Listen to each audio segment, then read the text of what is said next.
습니다.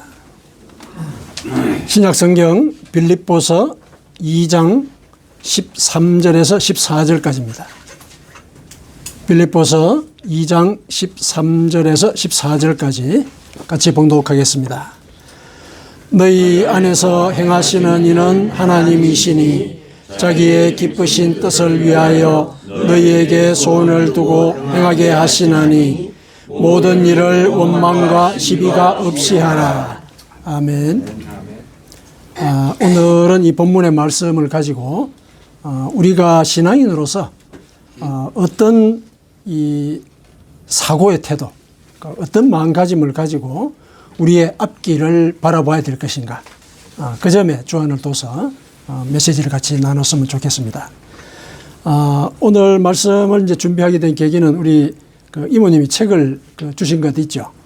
이제 그거를 우리가 읽어보면은 또 삶의 길이 될 만한, 길잡이가 될 만한 그런 내용들이 있는데, 그것과 관련해서 성경에서 우리에게 접목해서 알려주고자 하시는 그 지혜가 무엇인지 조금 같이 나눴으면 해서 이렇게 본문과 또 그 책 속에 있는 내용을 같이 결합을 해서 그 말씀을 한번 묵상을 해 보도록 하겠습니다.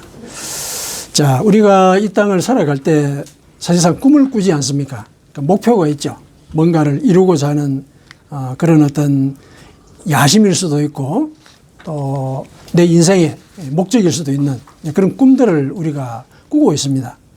그래서 나름대로 그 꿈을 이루기 위해서 우리는 무척 노력을 하죠. 시간도 바치고 또 우리 지혜를 다 이렇게 동원을 하고 또 우리의 능력도 개발을 하고 무슨 노력을 합니다. 사실은 그 꿈을 이루기 위해서 그런 것이죠.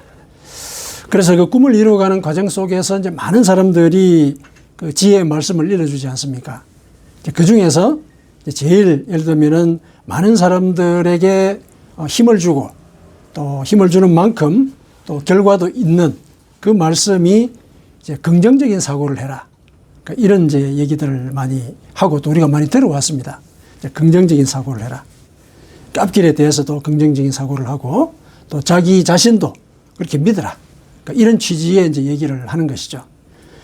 사실 간단하게 생각을 하면은 우리가 부정적인 생각만을 한다라고 얘기를 하면은 그런 생각에 사로잡혀 있다고 생각을 우리가 한다면은 우리 앞에 닥쳐오는 무수한 그 기회들, 그 생각이 막을 가능성이 있거든요. 왜냐하면 뭐든지 부정적으로 생각을 하니까. 그러니까 부정적인 생각을 갖지 않도록 하는 것의 하나의 이 방향으로서 긍정적인 사고를 갖는 것, 그건 논리적으로 우리가 따라야 되는 하나의 지혜죠. 그래서 우리가 이제 긍정적인 사고를 하면서 미래에 대해서도 우리가 긍정적인 결과를 많이 기대를 하죠. 좋습니다. 그게 우리 꿈에 나아갈 방향이고 또 우리가 노력을 한다라고 하면은 그 노력의 이정표가 되겠죠. 그 긍정적인 사고가 또 그 가운데 또 힘을 실어주기도 하고. 맞습니다. 그래서 우리가 긍정적인 사고를 갖고 내 자신뿐만 아니라 나의 그 미래, 우리 공동체의 미래, 이런 것들에 대해서도 마음을 그렇게 다잡는 것, 이제 성공을 위한 하나의 길인 것은 맞습니다.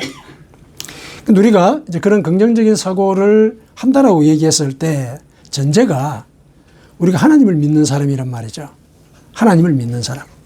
하나님을 믿는 사람으로서 우리가 긍정적인 사고를 할 때도 하나님의 뜻을 쫓아서 그 사고를 발휘해야 되는 것이죠.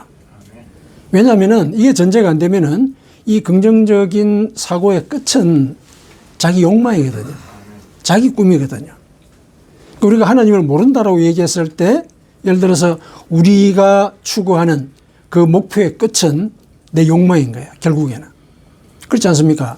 우리는 우리 위에 하나님이 계시다는 걸 알기 때문에 내 꿈의 끝은 하나님의 뜻과 맞아야 된다. 이 생각을 하지 하나님을 믿지 않는다. 그러면은 그 끝은 자기죠. 자기 욕심이죠. 자기 욕망이고. 근데 성경은 분명히 얘기를 하고 있죠. 인생은 이슬과 같다. 죽는다는 거죠. 사라진다는 것이죠. 그러면은 그 꿈도 사라지게 되는 거죠. 이루었던 그 목적도 사실은 이 이슬처럼 없어지게 되는 거죠. 그 육신의 길을 따르면은 소멸하게 될 것이다. 성경은 경고를 하고 있지 않습니까? 그래서 우리가 하나님을 믿는 자라면은 이 사실을 경각을 해야 되는 것이죠. 내 꿈의 그 지향도 결국은 하나님의 뜻과 맞아야 한다. 하나님의 뜻과 맞아야 한다. 그래서 우리가 긍정적인 사고를 한다라고 얘기했을 때 그 긍정적인 사고도 하나님의 뜻과 일치가 돼야 된다는 얘기죠. 자, 그런 점에서 오늘 본문은 어떻게 하면은 우리의 그 꿈을 이루기 위한 긍정적인 사고가 하나님의 뜻과 일치할까? 그거를 일러주고 있습니다.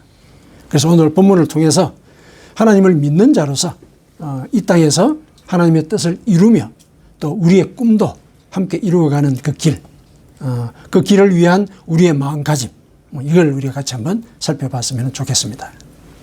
자, 첫 번째 보시죠. 너희 안에서 행하시는 이는 하나님이시니. 이 사실을 명시하고 있죠. 바울이 이 빌립보 교회에 교인들에게 이 편지를 썼거든요.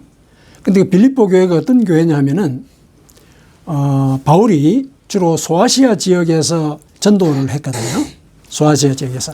오늘 그 터키하고 그 밑에 시리아, 이런 지역이 있죠. 그 지역을 다니면서 주로 전도 여행을 했습니다. 그런데 그 지역을 다니면서 위로 왜 안 쳐다봤겠습니까? 유럽 대륙이 있으니까. 그 유럽 대륙에 대해서 이렇게 갈망을 하고 또 아시아도 있고 그 나름대로 목표가 있었거든요. 그런데 어느 날 꿈속에 환상이 보였어요. 환상을 본 거죠. 그 환상 속에 마케도니아 사람이 나타난 거예요. 그 우리한테 와서 좀 도와주시오. 이런 환상을 본 거예요. 그래서 바울이 나름대로 전도 계획을 하고 있었는데 그런 환상을 봤으니까 그 환상을 쫓아간 거죠. 그러니까 오늘날 그리스 지역에 그 마케도니아가 있죠. 그 마케도니아의 한 도시가 빌립보예요. 빌립보입니다. 그래서 거기 갔어요. 거기 가가지고 이제 루디아라고 하는 이제 여인을 만나가지고 신앙을 이렇게 부식할 수 있는 터전을 마련을 했죠. 그래서 거기서 전도를 하는 가중에 이 귀신 들린 여인이 점을 치는 이런 일이 있었거든요. 그러니까 그걸 통해서 사람들이 돈을 많이 벌었어요. 그러니까 그 여인 뒤에서 후원하는 사람들이 있었던 거죠. 그래서 점치고 사람들이 와서 복채를 내고 그러니까 그런 걸 갖다가 이렇게 받고 이런 사람이 있었거든요. 근데 그 여인을 회개를 시킨 거예요. 바울이. 그랬더니 이 여인을 후원하던 사람들이 난리가 났죠. 자기 수입원이 끊어졌으니까. 그래가지고 고발을 해가지고 결국 예를 들면은 자기들의 그 기존 예를 들면은 그 생태계 자체를 허물어 버렸다. 그런 거잖아요. 그래가지고 감옥에 가서 무지 맞았습니다. 바울이. 그러니까 이런 생각을 해볼 수가 있어요. 그 순간에. 환상까지 보여주셨단 말이죠. 환상을 갖고 그리고 내가 유럽에 가서 전도를 하는 것 자기 꿈이기도 했단 말이에요.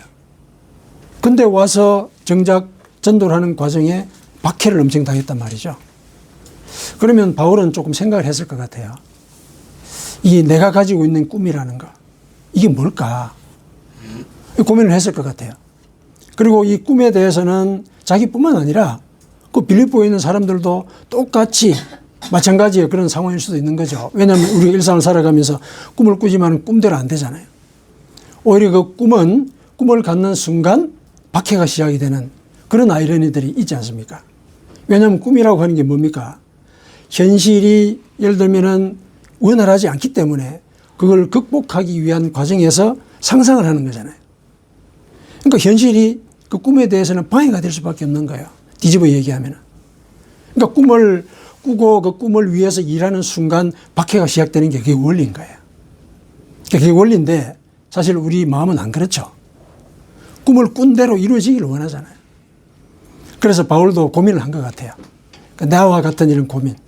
꿈을 꿨는데 왜 박해가 시작이 되느냐. 그래서 그런 고민들을 빌립보에 있는 교인들도 할 법하다. 그래서 일러주는 거야. 그래서 꿈을 꿀 때는 이러한 태도를 가져야 한다. 이걸 이제 오늘 본문에서 일러주는 거거든요. 그 첫 번째가 이거예요. 너희 안에서 행하시는 이는 하나님이시라는 거. 이거 생각하라는 거죠. 너희 안에 행하시는 이가 하나님이시다. 너희는 하나님의 말씀을 받은 자고 그 말씀을 지키려고 하는 자다. 그 말씀을 지키려고 하니까 그 말씀이 내 속에 있는 거예요. 하나님은 말씀으로 존재한다 그러지 않습니까? 그러니까 말씀이 내 속에 있으니까 하나님은 내 안에 있는 거죠. 그리고 우리가 그 말씀을 따르려고 하는 그 과정이 결국은 하나님이 내 속에서 행동하시는, 활동하시는 그런 것과 병행하는 거죠. 그 사실을 기억하라는 거예요. 그 사실을 기억하는 것이 그 꿈을 이룰 수 있는 제일 첫 번째 마음가짐이다. 이렇게 얘기를 합니다. 예를 들어 봅시다. 요셉의 예를 하나 들어보시죠. 요셉이 어릴 때 형제들의 배신을 통해서 애굽으로, 다른 나라죠, 애굽으로 노예로 팔려가지 않았습니까? 얼마나 겁이 났겠어요. 어린아이인데 17살 정도 됐다 그러죠. 청년 나이에 들어가는 이제 그런 상황이고, 또 목축을 하는 가운데 오늘날의 우리와 같은 그런 식견을 넘어서는 아마 인생에 대한 식견들도 있었을 거라고 생각이 들기는 해요. 하지만은 아무리 그렇다 하더라도 나이가 아직 10대잖아요. 근데 아무도 없는 그곳에 팔려왔고, 말도 안 통하죠. 팔려왔어요. 그리고 노예 신분이 된 거죠. 참 두려움에 떨었을 것 같아요. 그러면은 꿈을 가졌겠죠. 안 그렇겠습니까? 그 상황에서. 물론 그때의 꿈이라고 하는 건 절박한 꿈이겠죠. 절박한 꿈. 자기가 총리가 되겠다 이런 생각을 했겠습니까? 살아남아야 한다. 이 생각했겠죠. 그러면은 우리 같으면은 무슨 수를 써서라도 살 수 있겠다는 생각이 들면은 그걸 부여잡겠죠. 근데 이 요셉에게도 그 기회가 한번 왔습니다. 어떤 기회냐면은 그 집 주인의 아내가 기회를 제공한 거죠. 내 원하는 대로 하면은, 사실은 원하는 대로 하면은 하고 그 이후의 얘기는 하지는 않았어요. 이 여인이. 하지만은 집 주인의 이 권한을 대신할 수 있는 그런 존재거든요. 그러면은 이 여인의 말을 들어주면은, 예를 들면은 내 신분, 그리고 내 앞으로의 어떤 삶의 길, 이런 것들에 대해서 안전을 보장받을 수 있겠다. 그 생각 안 했겠어요? 충분히 했을 법하죠. 우리 상황에 한번 비교해 보자는 것이죠. 우리가 아무것도 없는 상황에서 내가 이 말도 안 통하는 여기서 살아남아야 된다.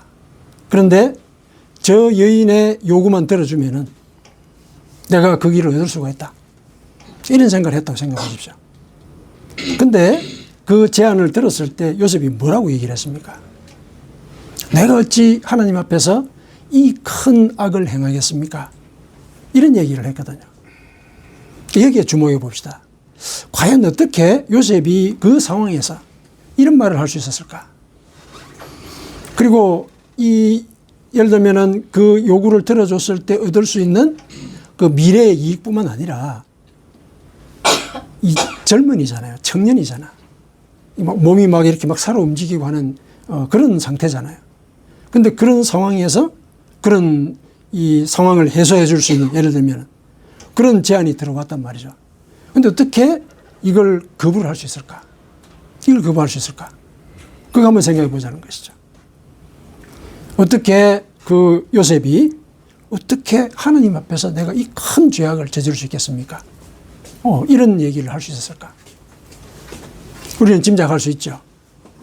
요셉 안에 하나님이 살아서 움직이고 계셨다는 거죠. 하나님을 늘 묵상하고 자기가 혼자 떨어져서 외롭고 힘들고 불안한 그런 상황에 있을 때 하나님을 의지하고 그분의 말씀을 쫓으려고 하는 이런 마음을 갖고 살았다는 거죠. 그러니까 평상시 그랬다는 얘기예요. 그렇기 때문에 그런 아주 절체절명의 위기 순간에 그 말을 해낼 수 있는 거예요. 우리가 입 밖으로 내뱉는 그 말이 평소에 생각했던 것들이 나오잖아요. 그렇지 않습니까? 예수님께서 그러셨죠. 내 속에 있는 그게 네 말로 나온다. 그래서 네 속에 선을 쌓아야 한다. 예수님이 하신 말씀이잖아요. 그래서 선한 말을 하면서 살아가야지 바리새인들처럼 늘 악한 생각을 하고 자기 이익만 추구하니까 나오는 말들이 다른 사람을 해치는 그런 말들만 한다. 예수님께서 얘기하신 거잖아요. 요셉이 그랬다는 것이죠. 그래서 물론 그 말 때문에 곤욕을 치르죠. 투옥이 되었습니다. 하지만 그게 끝은 아니었죠. 결국은 나중에 총리 대신까지 가게 됩니다. 이유는 모르는 거예요.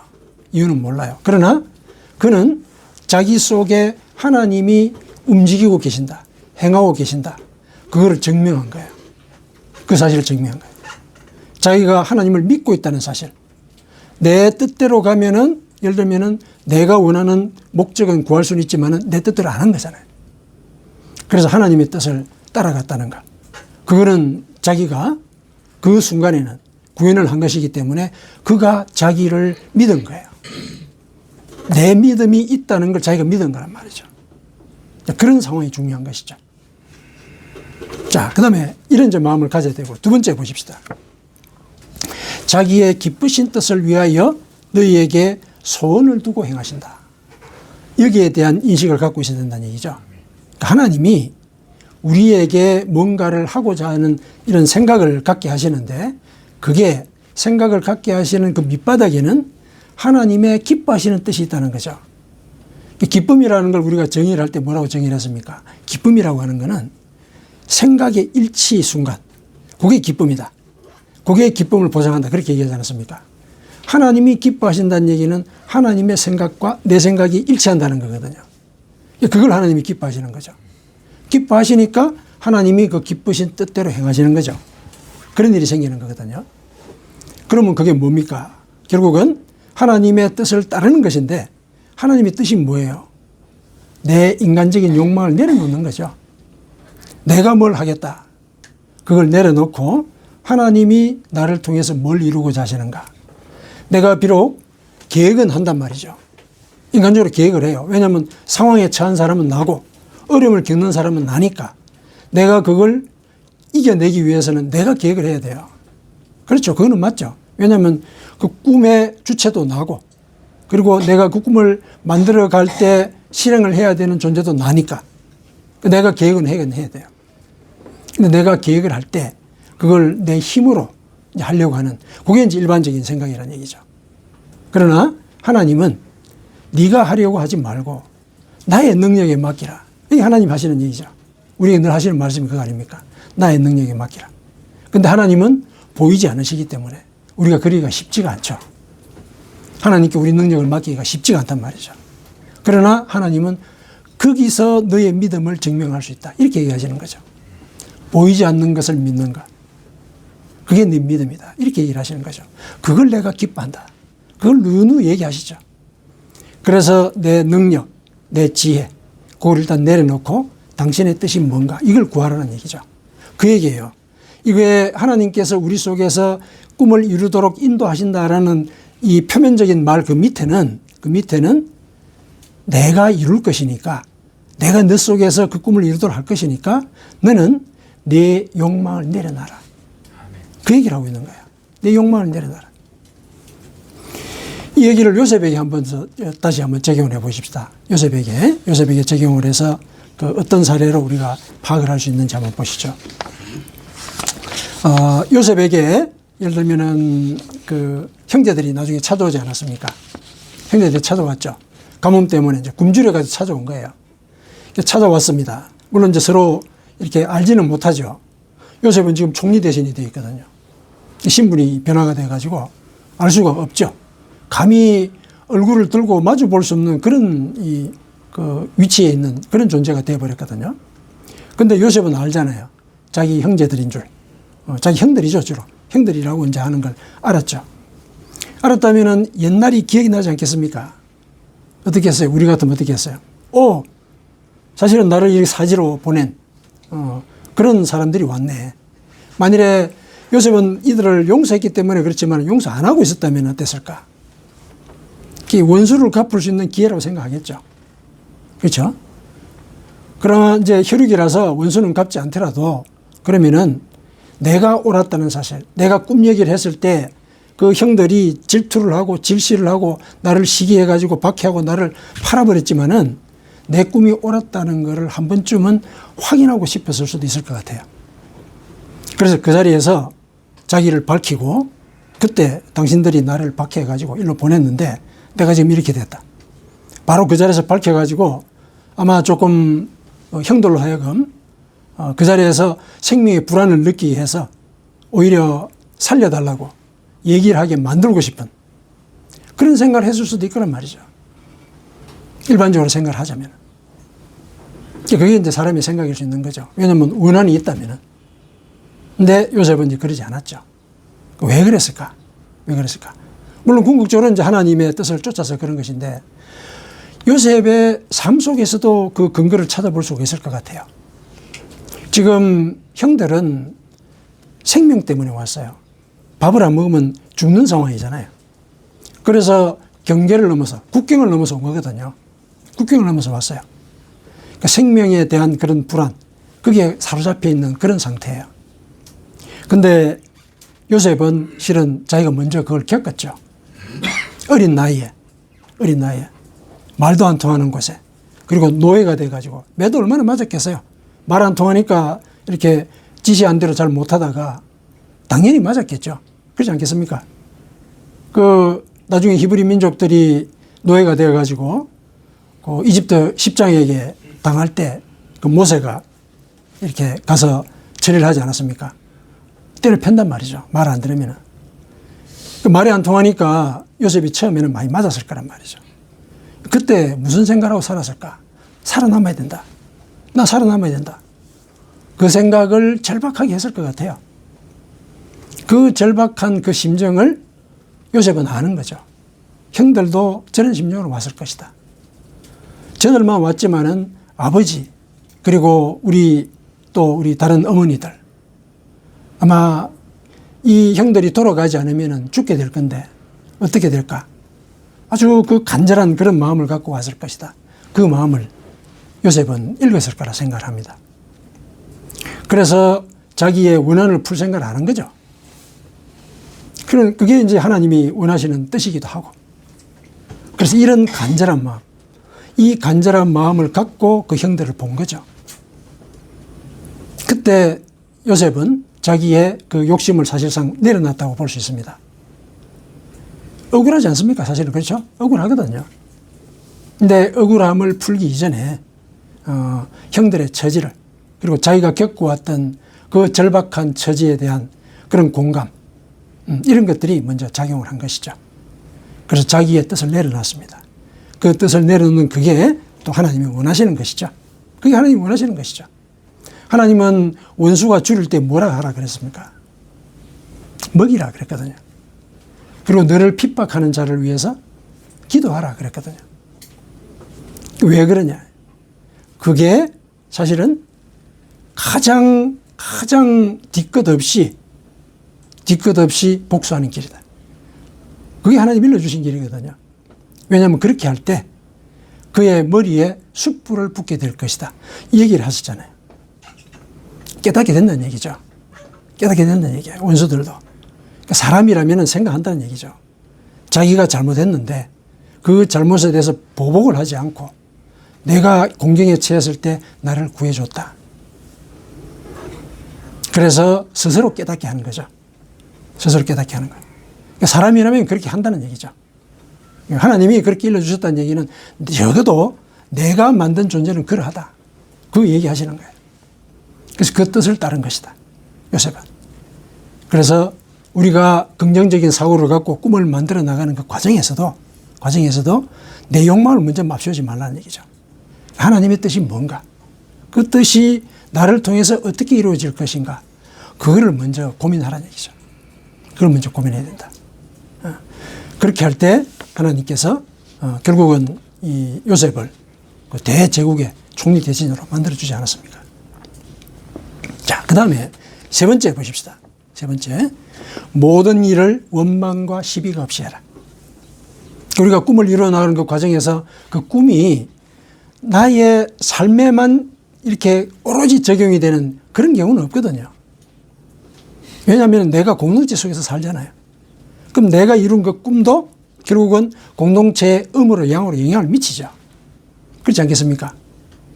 당연히 그렇죠. 우리 가족만 생각해도 보십시오. 누가 예를 들어서 뭐 어디 합격했다, 뭐 성취했다. 그러면 그 혼자만의 문제가 아니잖아요.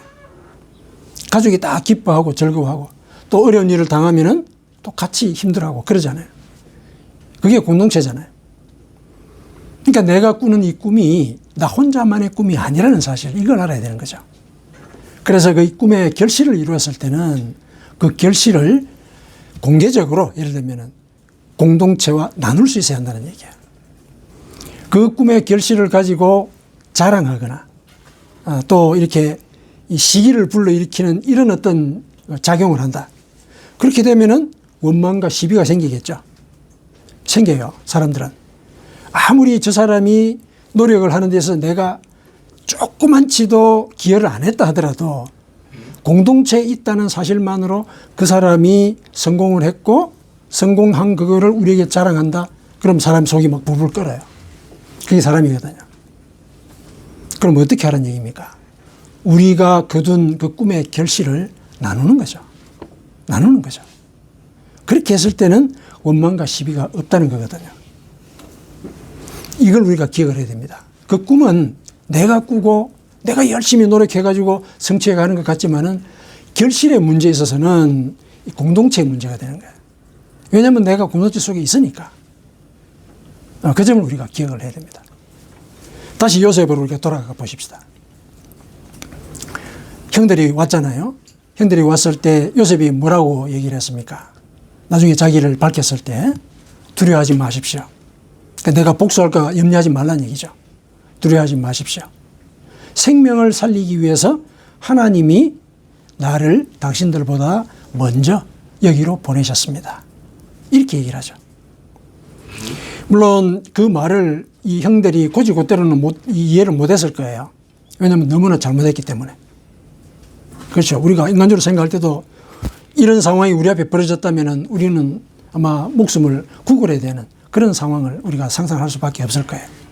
그런데 요셉이 공개적으로 얘기를 했기 때문에 보복은 하지 않을 거란 말이죠. 보복은 하지 않을 겁니다. 그런데 요셉에게 있어서는 또 다른 문제가 생겨요. 형들에게 자기의 신분을 밝힘으로써. 무슨 문제가 생기냐면은 요셉은 이민족이잖아요. 이민족이죠. 이민족이 총리가 되었어요. 그러니까 성경에는 기록하고 있지 않지만은 정적이 왜 없었겠어요? 분명히 정적이 있었을 거란 말이죠. 왜 이런 생각을 하냐면은 요셉이 형들을 시험하기 위해서 그러니까 형들이 과연 저 진정한 마음이 정말로 바뀌어서 그런 것인가 시험을 해보고 싶었잖아요. 그래서 이 사람들을 시험하기 위해서 어떤 혐의를 씌웠습니까? 너 간첩 아니냐. 이 우리나라에 들어와가지고 지금 틈을 보려고 간첩 아니냐. 이렇게 혐의를 씌웠죠. 그러니까 이제 그거를 막 이렇게 극구 부인하고 그래서 가족 얘기를 하게 되지 않습니까? 그 가족이 연로한 아버지가 계시고 또 막내 동생이 있는데 모두 이런 자초지종을 얘기하게 된 거거든요. 간첩 혐의를 씌운단 말이죠. 여기서 우리가 하나의 힌트를 얻을 수가 있는 거죠. 요셉이 어쨌든 이 국난을 극복하기 위한 지혜를 베푼 사람이긴 하지만은 이민족이란 말이죠. 이민족이란 말이죠.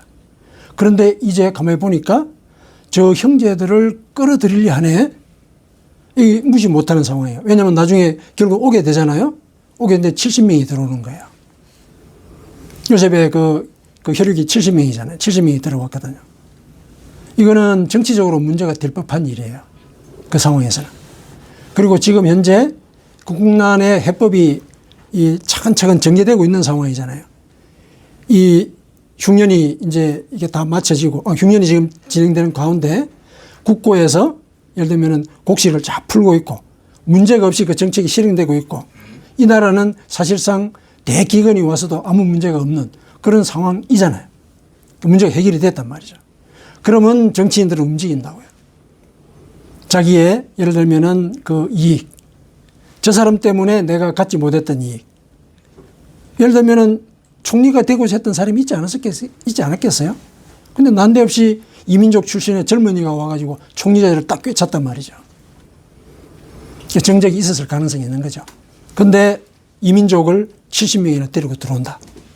이거는 간첩 혐의를 씌워가지고 탄핵을 할 수도 있는 거죠. 그런 여지가 분명히 있단 말이죠. 근데 요셉은 사실은 그런 위험을 감수한 거예요. 형제를 불러들인 거. 단순히 인간적인 의미만 있었던 건 아니에요. 우리가 한번 포괄적으로 생각해 보자는 얘기죠. 이 사람은 정치인이에요. 총리란 말이죠. 왜 정적이 없겠어요? 빌미를 줘서는 안 되거든요. 자기가 거기서 총리로서의 직책을 계속 이어나가려면 인간적으로 생각하면 그렇단 말이죠. 근데 그 위험을 감수한 거예요. 이게 과연 인간적인 정 때문에 그랬을까? 아닌 거예요. 위험을 감수한 거죠. 그리고 내가 저 혈육은 하나님의 민족이다. 아버지로부터 계속 교육을 받았을 거 아니에요. 아버지가 그 야곱이죠. 하나님이 그 야곱을 통해서 어떤 약속을 하셨고, 그 전에 대조상인 아브라함을 통해서 어떤 약속을 하셨고, 이런 것들에 대해서 교육을 논히 받았을 거란 말이죠. 그러니까 저 민족을 보호해야 된다. 그러니까 내가 거기에 밑거름이 되겠다. 이런 결정을 한 것이죠. 그러니까 자기가 총리가 된 그 예를 들면은 그 결실이죠. 자기가 꾼 꿈은 아니지만은 어쨌든 모든 사람들이 흠모하는 그 꿈을 이룬 사람이 되었잖아요. 그랬을 때 자기는 그 꿈을 예를 들면은 하나님의 백성을 살리는 대로 적용을 한 것이죠. 그 70인이 들어와가지고 어떻게 됐습니까? 70인이 들어와가지고 결국 그 중간에 우여곡절은 있었지만은 200만 명으로 불어났죠. 400년 동안에 200만 명으로 불어났습니다. 70명으로는 국가를 이룰 수가 없어요. 그렇지 않겠습니까? 200만 명 정도 되어야 국가를 만들 수가 있죠. 하나님의 섭리가 거기에 숨겨져 있었던 거예요. 그리고 그들을 노예 상태로 빠지게 한 그것도 하나님의 섭리죠. 하나님의 섭리예요. 하나님께서 예를 들면은 이들을 요셉처럼 떵떵거리면서 살게 했다. 그래서 400년이 지났단 말이죠. 거기서 막 200만, 300만, 400만이 되어가지고 한 그 에집트의 거대한 지역을 통치를 하는 왕족이 되었다 생각해 보십시오. 가능성이 있잖아요. 총리의 일족이니까. 그랬을 때 그렇다면은 하나님께서 이 이스라엘 백성들을 통해서 거룩한 제사장의 나라를 가나안 땅에 만들겠다. 이 계획에 그들이 동참을 하겠습니까? 안 나가죠. 아무도 안 나가죠. 이렇게 호의호식하면서 이 누릴 수가 있는 여기를 과연 다 버려놓고 그 척박한 땅에 가서 새롭게 일을 시작한다? 인간적으로는 있을 수가 없는 일이죠. 안 되는 거예요. 노예니까 그걸 벗어나고자 하는 그런 욕망들을 가지고 있는 것이고 그 욕망에 하나님이 반응을 하신 거잖아요. 이 하나님의 섭리인 거예요. 그렇게 해서 결국은 이스라엘이라고 하는 그 제사장의 나라가 만들어진 것이거든요. 그러니까 그 토대를 요셉이 만든 거예요. 자기가 가진 그 꿈을 자기 혼자만의 어떤 예를 들면 혜택으로 그치려고 하지 않고 민족을 생각을 한 것이죠. 그러니까 공동체와 나눈 것이죠. 물론 그 공동체가 어디 공동체냐 이런 거는 이제 그 상황에 따라 달라지겠지만 어쨌든 그 꿈을 자기의 것으로만 만들려고 하지 않았다는 것. 이게 중요하다는 거죠. 그래서 오늘 본문은 우리가 우리의 삶에 대해서 긍정적인 사고를 하고 우리의 삶을 이끌어 가고자 할 때 우리가 먼저 하나님을 생각해야 된다. 근데 하나님을 생각한다고 했을 때 어떤 점에 구체적으로 유의해야 되느냐. 그걸 우리에게 일러준 거예요. 뭡니까? 하나님이 내 속에 계시다는 것. 그러니까 내가 하나님의 말씀을 지키려고 노력하는 자라는 것. 그런 인식을 갖고 있어야 되는 거예요. 그런 인식. 그래서 그 말씀이 가르쳐 주는 바를 따르려고 하는 것.